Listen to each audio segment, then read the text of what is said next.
शान।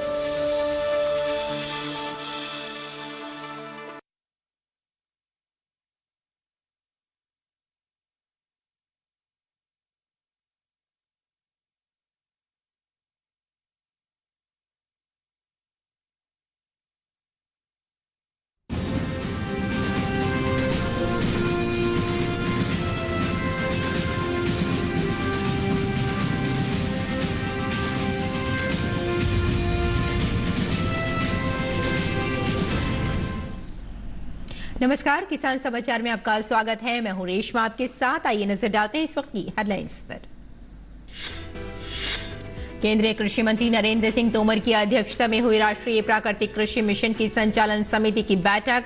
तोमर ने प्राकृतिक खेती के मिशन पर सभी से मांगा सहयोग। कहा 7.5 लाख से अधिक किसानों ने प्राकृतिक खेती को है अपनाया।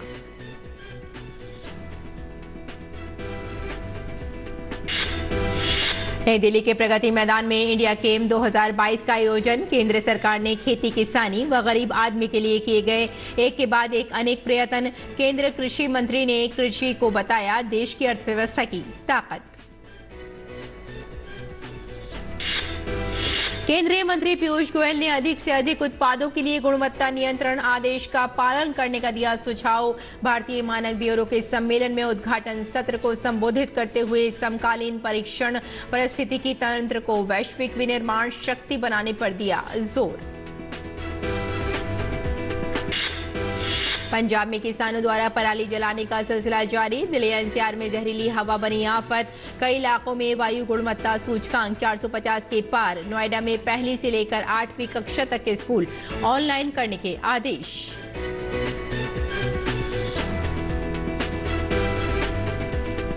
और अब समाचार विस्तार से। राष्ट्रीय प्राकृतिक कृषि मिशन की राष्ट्रीय संचालन समिति की पहली बैठक कृषि भवन नई दिल्ली में केंद्रीय कृषि एवं किसान कल्याण मंत्री नरेंद्र सिंह तोमर की अध्यक्षता में हुई। बैठक में तोमर ने NMNF के पोर्टल का लोकार्पण किया। उन्होंने कहा कि देश में प्राकृतिक खेती के मिशन पर सभी के सहयोग से आगे बढ़ा जाएगा। उन्होंने इस संबंध में अधिकारियों को राज्य सरकारों व केंद्रीय विभागों के साथ समन्वय स्थापित करने व मार्केट लिंक को सक्षम बनाने को कहा ताकि किसानों को उनके उत्पादों की बिक्री में और ज्यादा आसानी हो। बैठक में केंद्रीय ग्रामीण विकास मंत्री गिरिराज सिंह व जल शक्ति मंत्री श्री गजेंद्र सिंह शेखावत एवं उत्तर प्रदेश के कृषि मंत्री सूर्य प्रताप शाही, केंद्रीय कृषि सचिव मनोज आहूजा एवं विभिन्न मंत्रालयों के वरिष्ठ अधिकारी शामिल हुए। और साथ में आपको बताते चलें कि केंद्रीय कृषि एवं किसान कल्याण मंत्रालय द्वारा विकसित किया गया है। इसमें मिशन कार्यान्वयन रूपरेखा, संसाधन कार्यान्वयन, प्रगति, किसान पंजीकरण, ब्लॉग आदि के बारे में सभी जानकारी शामिल है जो किसानों के लिए उपयोगी होगी। साथ ही ये वेबसाइट देश में प्राकृतिक खेती को बढ़ावा देने में मदद करेगी। बैठक में केंद्रीय मंत्री गिरिराज सिंह ने कहा कि प्राकृतिक खेती को बढ़ावा देने के लिए अच्छी पहल की गई है। उन्होंने इस संबंध में अपने सुझाव भी बैठक में दिए। जल शक्ति मंत्री शेखावत ने कहा कि प्रधानमंत्री नरेंद्र मोदी के मार्गदर्शन में गंगा किनारे प्राकृतिक खेती के लिए काम किया जा रहा है। जल शक्ति मंत्रालय ने सहकार भारती के साथ MOU करके पहले चरण में 75 सहकार गंगा गांवों को चिन्हित कर रोड मैप बनाया और किसानों को ट्रेनिंग दी गई है। उत्तर प्रदेश के कृषि मंत्री सूर्य प्रताप शाही ने कहा कि नमामि गंगे प्रोजेक्ट के तहत राज्य में प्राकृतिक खेती को बढ़ावा देना प्रारंभ किया गया है। हर विकास खंड में काम करने का लक्ष्य रखा गया है और मास्टर ट्रेनिंग कराई जा चुकी है। बैठक में बताया गया कि दिसंबर 2021 से 17 राज्यों में 4.78 लाख हेक्टेयर से अधिक अतिरिक्त क्षेत्र प्राकृतिक खेती के तहत लाया गया है। 7.33 लाख किसानों ने प्राकृतिक खेती में पहल की है। किसानों के सैनिटाइजेशन और प्रशिक्षण के लिए लगभग 23,000 कार्यक्रम आयोजित किए गए हैं। 4 राज्यों में गंगा नदी के किनारे 1.48 लाख हेक्टेयर में प्राकृतिक खेती को लागू किया जा रहा है। केंद्रीय कृषि एवं किसान कल्याण मंत्री नरेंद्र सिंह तोमर ने कहा कि देश सकारात्मक बदलाव की ओर तेजी से आगे बढ़ रहा है। वर्तमान परिवेश देश में बदला हुआ है और भारत के लिए दुनिया में भी बदला हुआ है। आज हमारे पास देश को हर दृष्टि से मजबूत बनाने की अनुकूलता है और इस दिशा में हम सबको मिलकर आगे बढ़ने की आवश्यकता है। तोमर ने ये बात नई दिल्ली के प्रगति मैदान में इंडिया केम 2022 में कही। केंद्रीय रसायन एवं उर्वरक मंत्रालय और फिक्की द्वारा आयोजित इस सम्मेलन में केंद्रीय मंत्री तोमर ने कहा कि देश में समस्त क्षेत्रों में समन्वय से हम सब निश्चित अवधि में अपने लक्ष्य तक पहुंच सकते हैं। केंद्र सरकार ने एमएसएमई सहित अन्य इंडस्ट्री के लिए तथा खेती किसानी व आम गरीब आदमी के लिए भी एक के बाद एक अनेक प्रयत्न किए। तोमर ने भारत में कृषि की प्राधान्यता के संदर्भ में कहा कि किसी भी व्यक्ति का और देश का मूल पिंड कभी नहीं बदलता है। हमें आगे बढ़ना है तो मूल पिंड को आगे बढ़ाने का प्रयास करना चाहिए। अपनी प्राधान्यता को पहचान कर उसे मजबूत बनाएंगे तो देश भी मजबूत बनेगा। कृषि देश का व्यापक क्षेत्र है, वह कृषि अर्थव्यवस्था भारत की ताकत भी है। कृषि फायदे में हो, उत्पादन उत्पादकता बढ़े, केमिकल फर्टिलाइजर का समुचित उपयोग हो, इसके लिए जागरूकता आए, सॉइल हेल्थ के प्रति जागरूकता बढ़े, ये सब कृषि के विकास के लिए जरूरी है।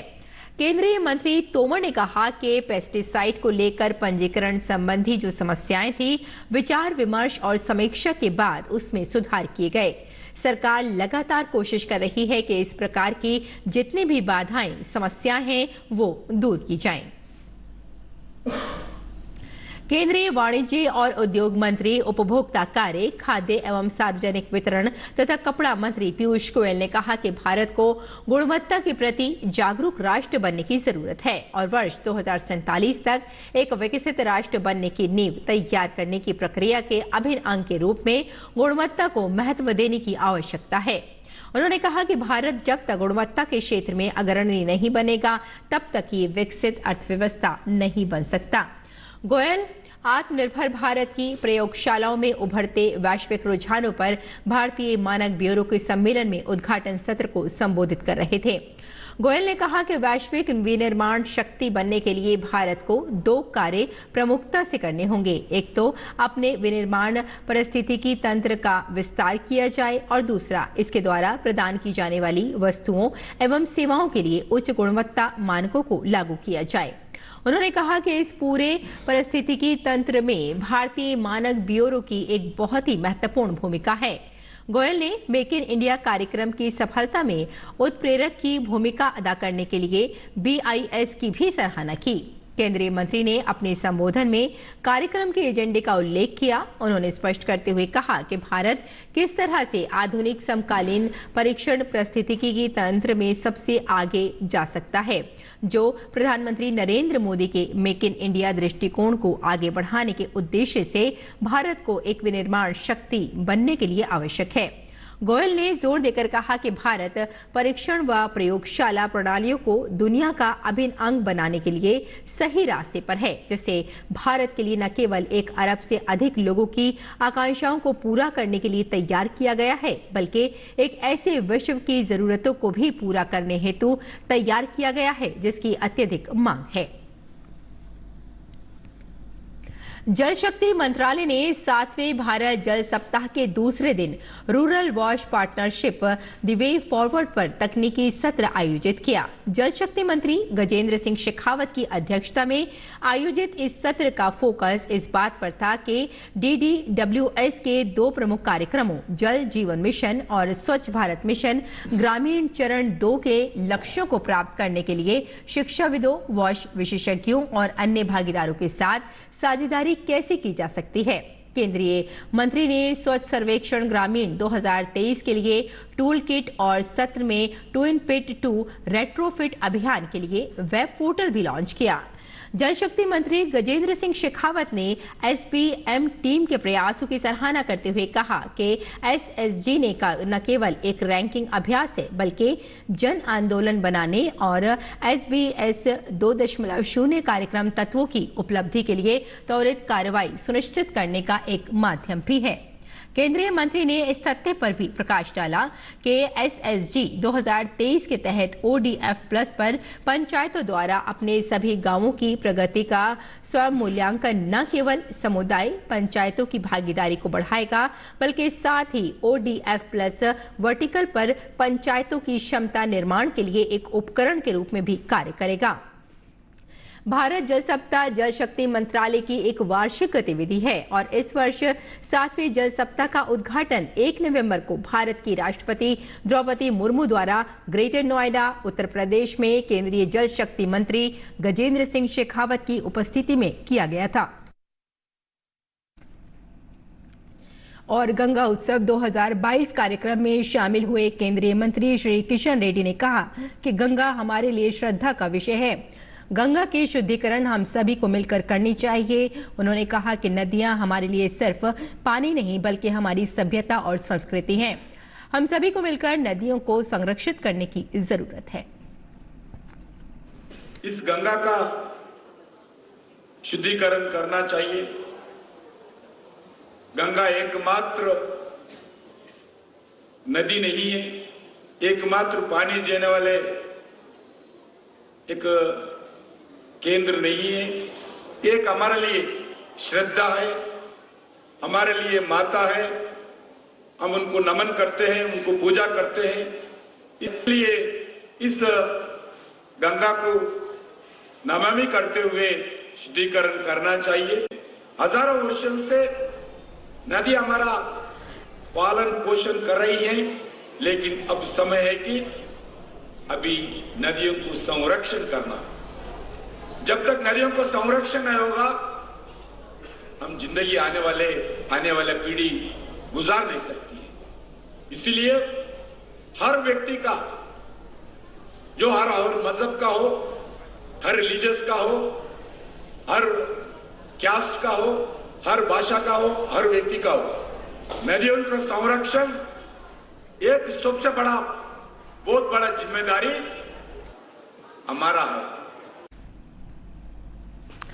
राज्य स्तरीय प्राकृतिक खेती कार्यशाला को संबोधित करते हुए उत्तराखंड के मुख्यमंत्री पुष्कर सिंह धामी ने कहा कि मोदी जी के नेतृत्व में प्राकृतिक खेती को बढ़ावा मिल रहा है।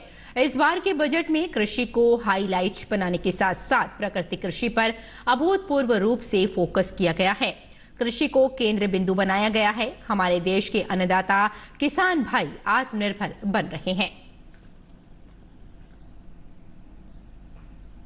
मोदी जी के नेतृत्व में देश में प्राकृतिक कृषि को बढ़ावा मिल रहा है। इस बार के कृषि बजट में कृषि को हाईटेक बनाने के साथ साथ प्राकृतिक कृषि पर भी अभूतपूर्व रूप से फोकस किया गया है। कृषि को केंद्र बिंदु बनाया गया है, तो हमारे देश के अन्नदाता किसान भाइयों और बहनों को बनाया गया है। प्राकृतिक खेती को बढ़ावा मिलने से हमारे किसान बंधु अपनी आत्मनिर्भरता के पथ पर आगे बढ़ रहे हैं। और दिल्ली एनसीआर में बढ़ते वायु प्रदूषण की वजह से हवा लगातार जहरीली होती जा रही है। राजधानी दिल्ली में वायु गुणवत्ता सूचकांक 472 के आसपास दर्ज किया गया। वहीं नोएडा में वायु गुणवत्ता सूचकांक का स्तर 357 दर्ज किया गया। पंजाब में पराली जलाने की घटनाओं में बढ़ोतरी से दिल्ली एनसीआर का दम घुटने लगा है। राजधानी दिल्ली और एनसीआर में काले धुएं की हल्की परत बीते 3 दिन से छाई हुई है और लगातार वायु गुणवत्ता खराब होती जा रही है। हालात की गंभीरता के मद्देनजर दिल्ली और पंजाब सरकार पर विपक्षी भाजपा लगातार निशाना साध रही है। भाजपा आरोप लगा रही है कि आम आदमी पार्टी ने पराली जलाने की घटनाओं को रोकने और प्रदूषण मुक्त दिल्ली का वादा किया था, लेकिन इस पर वो पूरी तरह से फेल रही है। आम आदमी पार्टी के मुखिया अरविंद केजरीवाल ने स्वीकार किया है कि उनकी सरकार प्रदूषण को कम करने में असफल रही है। पराली के जलने का इंसिडेंस काफी कम होगा। कई सारे कदम उठाए जाएंगे, स्पेसिफिक कठोर कदम उठाए जाएंगे, किसानों के साथ मिलकर कदम उठाए जाएंगे, लेकिन हम इसमें ब्लेम गेम नहीं करना चाहते। पंजाब के अंदर अगर पराली जल रही है उसके लिए हम जिम्मेदार हैं, हमारी सरकार जिम्मेदार है। अरविंद केजरीवाल जी कह रहे थे कि राजनीति नहीं करनी चाहिए। आपने सुना है ना आज कि पोल्यूशन बहुत सेंसिटिव इश्यू है, हमारे बच्चों की जीवन का विषय है, इस पे राजनीति नहीं करना चाहिए। पूरे जीवन राजनीति करके पिछले वर्ष कह रहे थे जब पंजाब की सरकार नहीं बनी थी, जब हम पंजाब में आ जाएंगे, जब हमारी सरकार बन जाएगी तो आपको डरने की आवश्यकता नहीं है। आप देखिएगा अगले दिन से ही सब कुछ ठीक हो जाएगा। पोल्यूशन के कारण खांसी भी हो रही है, माफ करिएगा, हवा में इतना पोल्यूशन है। दिल्ली गैस चैम्बर बन गया है, भूपेंद्र जी ने कहा है, और भूपेंद्र जी ने जो आंकड़े दिए हैं वो हमें स्पर्श करता है हृदय को और डराता है। पंजाब में विगत वर्ष से 34% का इजाफा है, पराली जलाने में 34%, एन इंक्रीज ऑफ 34%। भाजपा प्रवक्ता समित पात्रा ने अरविंद केजरीवाल के एक पुराने वीडियो का भी हवाला दिया, जिसमें केजरीवाल दावा करते नजर आ रहे हैं कि प्रदूषण पर नियंत्रण करने के उनके पास उपाय हैं। भाजपा ने इस पर केजरीवाल से जवाब मांगा कि वक्त नसीहत देने और जिम्मेदारी से भागने का नहीं है, बल्कि अरविंद केजरीवाल जवाब दें कि आखिर दिल्ली गैस चैम्बर क्यों बनी हुई है। दिल्ली में हम लोगों ने पूसा रिसर्च इंस्टीट्यूट के साथ मिलके एक सोल्यूशन बनाया, केमिकल सोल्यूशन, बायोकेमिकल सोल्यूशन। वो सोल्यूशन छिड़कने से वो जो स्टबल है, पराली है, वो खाद में कन्वर्ट हो जाती है। It's a win win situation और इतना सस्ता है। दिल्ली सरकार ने दिल्ली के सारे खेतों में छिड़काव कर दिया फ्री में। पंजाब सरकार भी कर सकती है, यूपी सरकार भी कर सकती है, हरियाणा सरकार क्यों नहीं कर रहे वो लोग? इस सोल्यूशन को फ्री में बंटवा दो, सब जगह छिड़काव करवा दो फ्री में, इतना आसान है। और दूसरी चीज, पराली आज लायबिलिटी बनी हुई है, ये बहुत बड़ा एसेट है, ये सोना बन सकती है पराली। पराली से बिजली बनती है, पराली से कोयला बनता है, पराली से गत्ता बनता है। 10-15 फैक्ट्रियां मैं देख के आया पंजाब के अंदर जहां पे ये सब बन रहा है। एनटीपीसी वाले कहते हैं कि जितना कोयला पराली से बनाओगे हम सारा ले लेंगे, रेडी मार्केट है। सबसे बड़ा पोल्यूशन होता है नियत का पोल्यूशन, और जहां तक अरविंद केजरीवाल और आम आदमी पार्टी है, their intent and their integrity is polluted. उनकी जो नियत है उसमें पोल्यूशन है, उसमें खोट है, और इसी कारण से आज दिल्ली भ्रष्टाचार के प्रदूषण से मारी हुई है। पंजाब में पराली जलाए जाने की घटनाएं और इसका दिल्ली एनसीआर और उत्तर भारत में होने वाला असर अंतरिक्ष से भी दिख रहा है। अमेरिकी अंतरिक्ष एजेंसी नासा की ओर से उत्तर भारत की एक तस्वीर जारी की गई है, जो अंतरिक्ष से खींची गई है। हालात इतने खराब हैं कि अंतरिक्ष से पूरे इलाके में जहरीला धुआं फैला हुआ दिखाई दे रहा है। दरअसल पंजाब में पराली जलाने की घटनाओं से पूरे उत्तर भारत के अधिकतर इलाकों में जहरीला धुआं फैला हुआ है। इसका सबसे ज्यादा असर दिल्ली एनसीआर में देखा जा रहा है। इस धुएं से लोगों को सांस लेने में दिक्कत हो रही है। पंजाब में पराली जलाने की घटनाओं के कारण दिल्ली में वायु प्रदूषण की गंभीर स्थिति पर दिल्ली के उपराज्यपाल विनय कुमार सक्सेना ने पंजाब के मुख्यमंत्री भगवंत मान को पत्र लिखा है। उपराज्यपाल ने पत्र में पंजाब सीएम को पराली जलाने की घटनाओं पर तत्काल उपाय करने का आग्रह किया। उपराज्यपाल विनय कुमार सक्सेना ने कहा कि ये दुखद है कि 2021 के बाद से पंजाब में पराली की आग की घटनाओं में वृद्धि हुई है। और आइए अब बात करते हैं मंडी भाव की और जानते हैं कि मंडी में अनाज का क्या भाव रहा।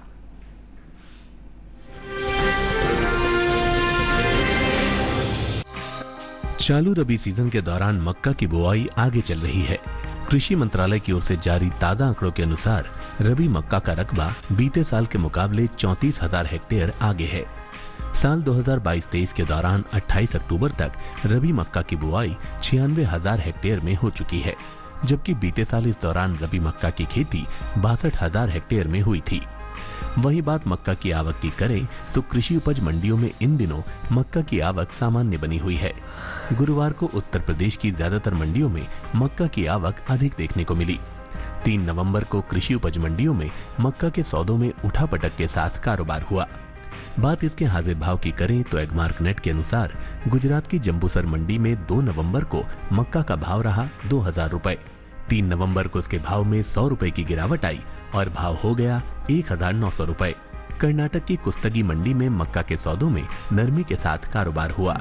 यहाँ 2 नवंबर को हाइब्रिड मक्का का भाव था 2,013 रुपए। 3 नवंबर को इसके सौदे 2 रुपए लुढ़क कर 2,011 रुपए पर हुए। मध्य प्रदेश की खातेगांव मंडी में बुधवार को मक्का का भाव रहा 1,650 रुपए। गुरुवार को इसके सौदों में 50 रुपए की तेजी आई और भाव जा पहुंचा 1,700 रुपए। राजस्थान की ब्यावर मंडी में इस दौरान मक्का के भाव में बढ़त देखने को मिली। यहाँ 2 नवंबर को मक्का का भाव था 2,000 रुपए। 3 नवंबर को इसके भाव में 100 रुपए की मजबूती आई और भाव हो गया 2,100 रुपए। उत्तर प्रदेश की गाजियाबाद मंडी में पीली मक्का के भाव पर नजर डालें तो यहाँ 2 नवंबर को पीली मक्का का भाव रहा 2,250 रुपए। 3 नवंबर को इसके सौदे 30 रुपए चढ़कर 2280 रुपए पर हुए। वैश्विक बाजार में भारतीय मक्का का निर्यात बढ़ा है। कृषि और प्रसंस्कृत खाद्य उत्पाद निर्यात विकास प्राधिकरण एपीडा के मुताबिक चालू वित्त वर्ष 2021-22 में अप्रैल से जनवरी महीने के दौरान मक्का के निर्यात में करीब 2 गुना की बढ़ोतरी देखने को मिली है। बीते 10 महीनों के दौरान मक्का का निर्यात 816.31 मिलियन डॉलर तक पहुंच गया है, जबकि बीते साल की समान अवधि के दौरान 634.85 मिलियन डॉलर मक्का का निर्यात हुआ था। बांग्लादेश और नेपाल जैसे पड़ोसी देश भारतीय मक्का के प्रमुख आयातक हैं। बांग्लादेश ने चालू वित्त वर्ष 2021-22 में अप्रैल से जनवरी के दौरान 345.5 मिलियन डॉलर का मक्का आयात किया है, जबकि नेपाल ने इस दौरान 132.16 मिलियन डॉलर मूल्य का मक्का आयात किया है।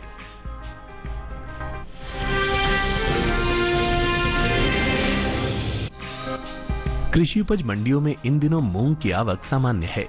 बात इसके भाव की करें तो गुरुवार को गुजरात की राजकोट मंडी में मूंग के सौदे मजबूती के साथ हुए। वहीं राजस्थान की ब्यावर और जोधपुर मंडी में मूंग के भाव में नरमी रही, जबकि शिमोगा और मुजफ्फरनगर मंडी में मूंग के सौदों में कोई बदलाव नहीं हुआ। हाजिर भाव पर नजर डालें तो एगमार्क नेट के मुताबिक गुजरात की राजकोट मंडी में 2 नवंबर को मूंग का भाव था 6,900 रुपए। 3 नवंबर को इसके भाव में 25 रुपए की तेजी आई और भाव जा पहुंचा 6,925 रुपए पर। कर्नाटक की शिमोगा मंडी में बीते 2 दिनों के दौरान मूंग के भाव स्थिर रहे। यहां 2 और 3 नवंबर को मूंग 9,000 रुपए पर बिकी। राजस्थान की ब्यावर मंडी में इस दौरान मूंग के सौदों में नरमी के साथ कारोबार हुआ। 2 नवंबर को यहां मूंग का भाव रहा 6,350 रुपए। 3 नवंबर को इसके सौदे 50 रुपए लुढ़क कर 6,300 रुपए पर हुए। जोधपुर मंडी में बुधवार को मूंग का भाव रहा 6,640 रुपए। गुरुवार को उसके सौदों में 50 रुपए की गिरावट आई और भाव हो गया 6,590 रुपए। उत्तर प्रदेश की मुजफ्फरनगर मंडी में 2 नवंबर को मूंग का भाव था 7,800 रुपए।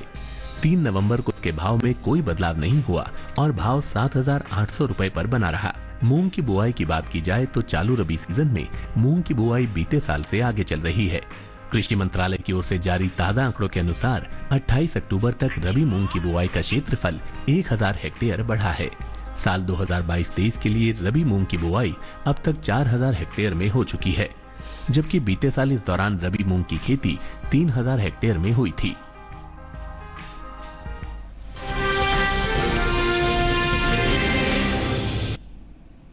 और आइए अब जानते हैं कि किसान इस मौसम में कैसे रखें अपने खेतों का ख्याल।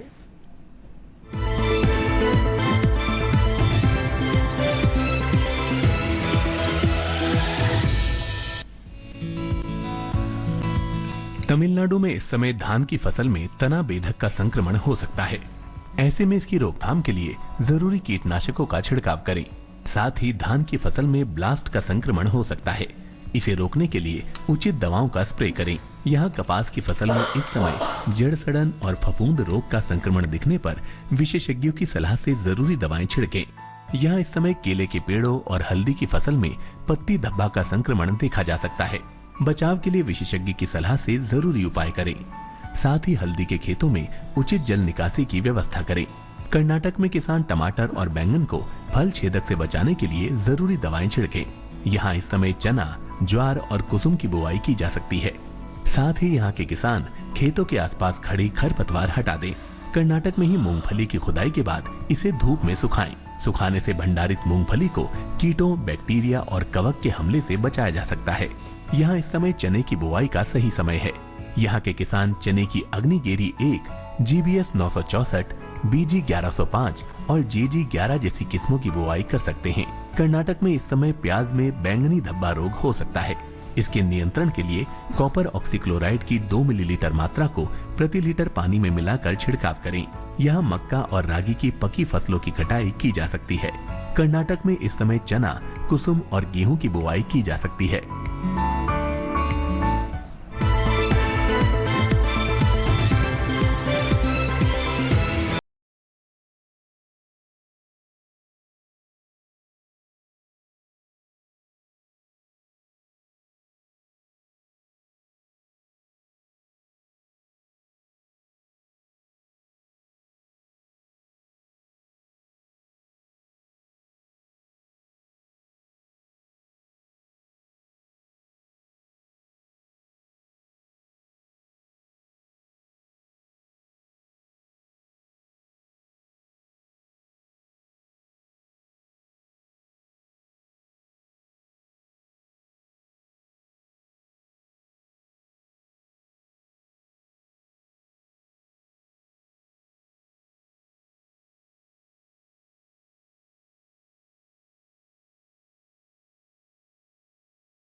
आवश्यक पौधे निकालकर मध्य की दूरी अधिक कर देनी चाहिए। साथ ही बढ़ी हुई जड़ों में हल्की निराई गुड़ाई करते रहना चाहिए। गाजर की फसल पर मुख्य रूप से छोटे छोटे कीड़े मकोड़ों का प्रकोप होता है। इसकी रोकथाम के लिए नीम का काढ़ा पंप की मदद से 10 से 15 दिन के अंतराल पर छिड़काव करें।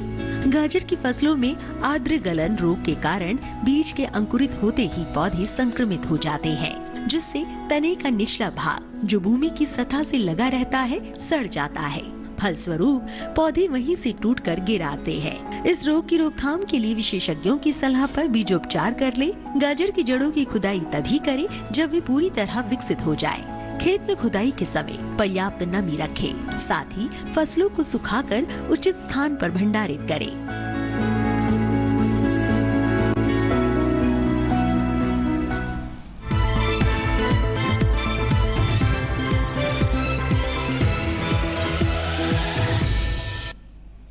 और खेती किसानी के साथ साथ आइए नजर डाल लेते हैं कुछ और महत्वपूर्ण खबरों पर। खास खबर में राष्ट्रपति द्रौपदी मुर्मू ने अपने 4 दिवसीय पूर्वोत्तर के दौरे पर आइजोल में मिजोरम विधानसभा सदस्यों को संबोधित किया। राष्ट्रपति ने कहा कि इस साल मिजोरम विधानसभा का 50 साल पूरा होना मिजोरम में लोकतंत्र की मजबूती के 50 साल का प्रतीक है। प्रवर्तन निदेशालय ने सेना की जमीन बेचने वालों पर शिकंजा कस दिया है। झारखंड और पश्चिम बंगाल में 12 से अधिक ठिकानों पर प्रवर्तन निदेशालय छापे मार रहा है। झारखंड के रांची में कांग्रेस विधायक कुमार जयमंगल सिंह के आवास पर आयकर विभाग ने छापेमारी की है। इस दौरान बड़ी संख्या में पुलिस वालों की तैनाती की गई है। मध्य प्रदेश के बैतूल जिले के झल्लार इलाके में शुक्रवार सुबह दर्दनाक हादसे में 11 लोगों की मौत हो गई। राष्ट्रीय मानवाधिकार आयोग में भी दिल्ली एनसीआर में वायु प्रदूषण का मामला पहुंच गया है। आयोग ने प्रदूषण से निपटने पर चर्चा के लिए पंजाब, हरियाणा, उत्तर प्रदेश और दिल्ली के मुख्य सचिवों को व्यक्तिगत रूप से या वर्चुअल माध्यम से उपस्थित होने को कहा है। दिल्ली में वायु प्रदूषण के मसले पर सुप्रीम कोर्ट में याचिका दायर की गई है। सुप्रीम कोर्ट 10 नवंबर को वायु प्रदूषण मामले पर सुनवाई करेगा। तो किसान समाचार में फिलहाल इतना ही। अनुमति दें। नमस्कार।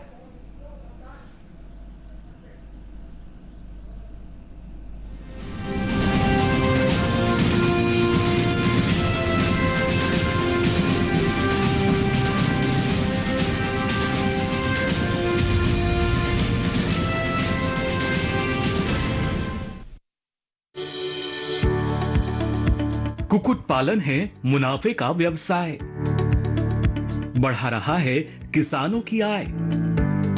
आप भी चाहते हैं अगर जुड़ना